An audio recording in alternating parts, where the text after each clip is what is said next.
Thursday morning. Okay, காலையில் எந்திரிக்கும்போதே தலைவலி. சரி ஓகே காஃபி குடிக்கலாம் அப்படி சொல்லிட்டு தான் பார்த்தேன்.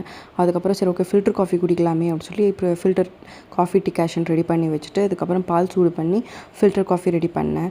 ரெடி பண்ணுறதுக்குள்ளேயே பாப்பா எந்திரிச்சிட்டா. நைட்டெல்லாம் தூங்காதனாலே தலைவலி. சரி டே டைம்லேயாவது கொஞ்சம் தூங்கலாம் அப்படின்னு பார்த்தா இவ தூங்கவே மாட்டேன்ட்டா. சரி ஓகே அப்படி சொல்லி காஃபி பீஸ்ஃபுல்லாக உட்காந்து குடிக்கணும்னு தான் நினச்சது.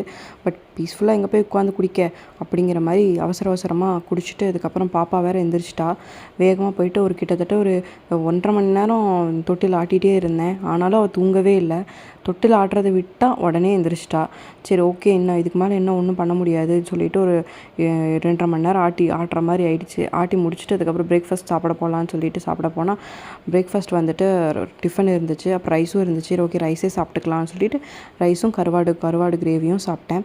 உங்கள் வீட்டில் என்ன லஞ்ச் அப்படிங்கிறத வந்துட்டு கமெண்ட்டில் சொல்லுங்கள். ஓகே ஃப்ரெண்ட்ஸ், இன்னொரு வீடியோவில் பார்க்கலாம். பாய்.